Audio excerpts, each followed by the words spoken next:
occidental tiene sus raíces en tres grandes civilizaciones: Grecia, Roma y los pueblos árabes.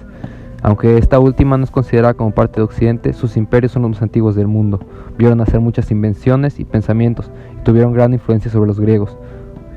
Antes de seguir, me gustaría compartir dos reflexiones muy importantes que vimos en clase a principios de semestre. La primera es: todos los actos son humanos, pero no todos los actos humanizan. Lo que consideramos como deshumanización es negar la categoría de humano a otro. Las acciones que frenan la humanidad son aquellas que se basan en ego, soberbia, intolerancia, intereses e ignorancia, mientras las que humanizan al ser humano son las acciones basadas en capacidad de amar, ser justos, solidarios y auténticos. La segunda es: todo producto cultural es humano. Sin las personas no habría cultura, así de simple. No hay una sola expresión artística o cultural sin una persona que la creara y otra que lo apreciara. ¿Y cuál es la capacidad humana que nos permite hacer esto? La capacidad de discernimiento, que es la capacidad de distinguir lo bueno de lo malo, lo correcto de lo incorrecto, mentira de verdad, etc.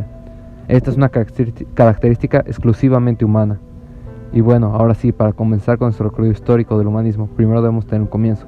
¿Qué acto marcó el origen del ser humano? Eso pasó cuando él se dio cuenta de su realidad y tomó conciencia de ella. Un ejemplo muy bueno es el mito de la caverna de Platón.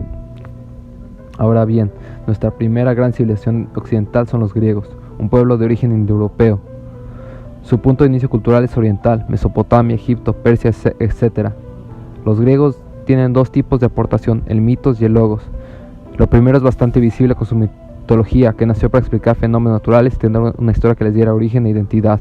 Luego vino el logos, conocimiento verdadero que rompe con el paradigma. Para romperlo son necesarias dos características: libertad y voluntad.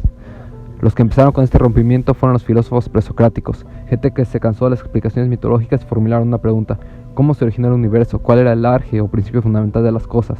Hubo muchos de ellos, cada quien con su propia teoría, tales de Mileto con el agua, Anaximandro con el apeirón, Anaximenes con el aire y Heráclito con el fuego, entre muchos otros. Ninguno tuvo la razón, pero sentaron la base del conocimiento. Después de ellos vinieron los grandes filósofos, conocidos como los socráticos: Sócrates, Platón y Aristóteles.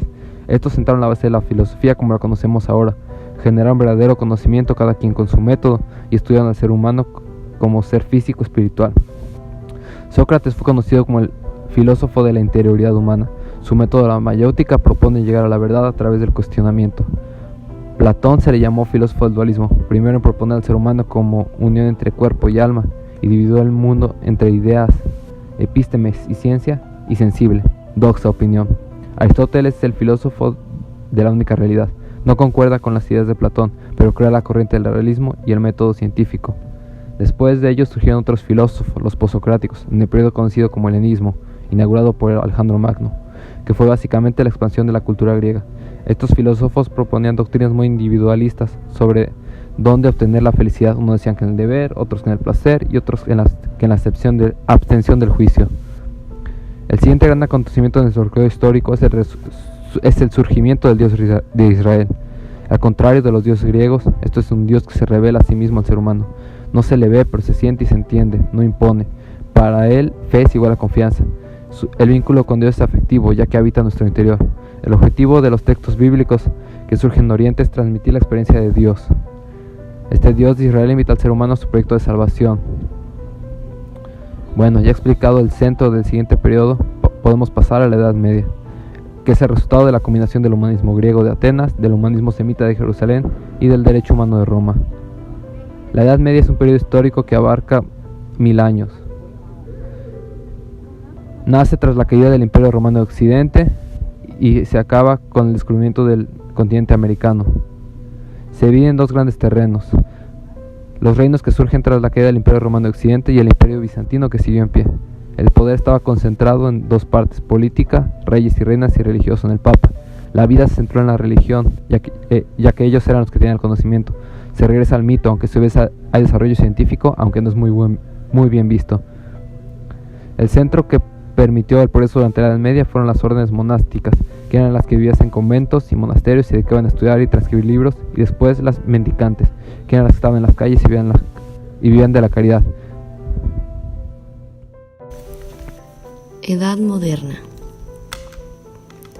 La Edad moderna fue una era encontrada entre la Edad Media y la Edad contemporánea. Esta duró del siglo XV al XVIII. Fue una etapa considerada por los grandes cambios que hubo en el proceso, tanto en la mente como en la economía y otras cosas. Al igual, se dio inicio al capitalismo.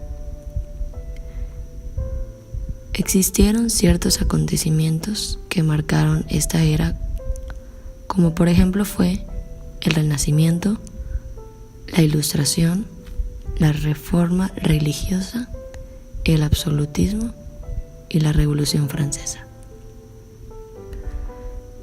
Gracias a que el gobierno y modelo económico cambió a ser capitalista, este dio lugar a la revolución comercial. Al generarse una gran polémica y crisis económica en la población, tanto en la guerra pasada como cuando la forma de gobierno era feudalista, ante esto la gente empezó a buscar alternativas para saltar este tormento en el que vivían. Nadie estaba satisfecho. De ahí se empezó a viajar y la gente empezó a expandirse en los mares para después conquistar y poder establecerse. En la religión surgieron ciertos cambios en cómo la gente pensaba y respetaba o no a la iglesia. Al finalizar la Edad Media y el gobierno feudalista, surgió una reforma nueva, la religiosa. Fue encabezada por Martín Lutero. Esta reforma consistió básicamente en ponerse en contra de la Iglesia Católica, ya que habían muchos desacuerdos, como ciertas costumbres que manejaba la Iglesia, como las indulgencias predicadas. Pero la Iglesia Católica no dejó pasar esto y creó una contrarreforma para prevalecer el avance católico. Esta era cambió el imaginario social de la época y las transformaciones fueron bastante interesantes, ya que hoy en día son reflejadas los cambios y gracias a la edad moderna vivimos como vivimos hoy en día. Es así como llegamos a la edad contemporánea, con un pasado en donde el hombre siempre estuvo en la búsqueda de saber la verdadera interpretación de su mundo.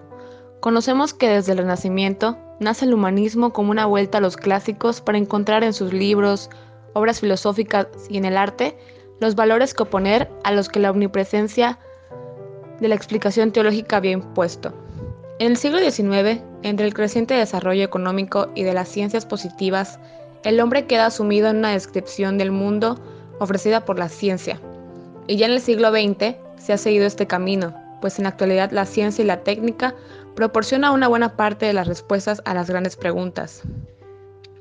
En el mundo contemporáneo, los hombres y las mujeres nos vemos diluidos de nuevo ante la definición que el economicismo ha hecho de nosotros.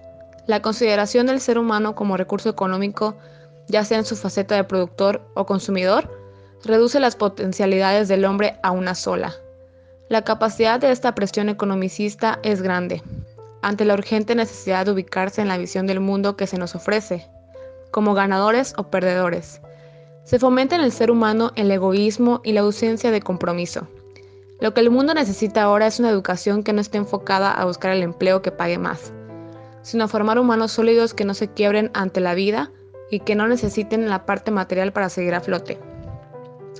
Es de aquí las grandes ideas de los filósofos de la edad contemporánea, empezando con Immanuel Kant, siendo el primero y más importante representante del criticismo y precursor del idealismo alemán.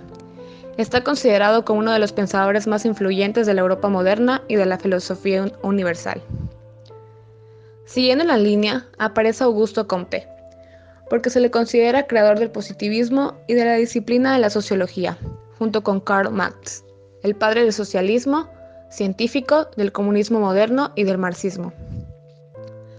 En esos tiempos, Friedrich Nietzsche realiza una crítica exhaustiva de la cultura, la religión y la filosofía occidental, mediante la deconstrucción de los conceptos que las integran, basada en el análisis de las actitudes morales, positivas y negativas, hacia la vida.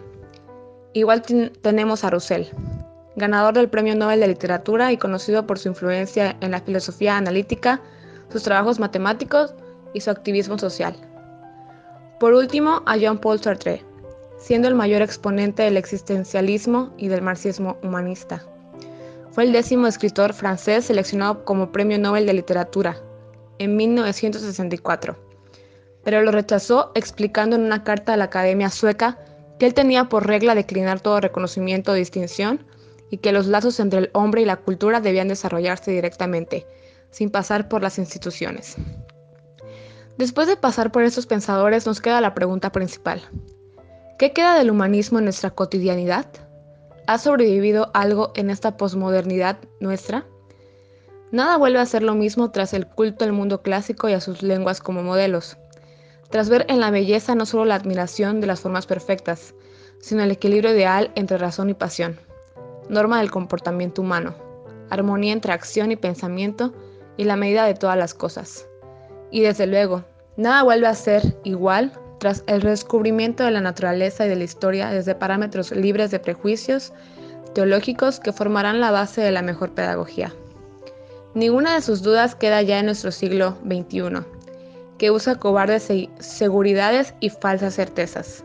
Es por eso que hacemos mucha referencia a la educación como último vistazo del humanismo en nuestra actualidad. Debemos formar integralmente a las personas como tales, a convertir los educandos en miembros útiles para sí mismos y para los demás miembros de la sociedad.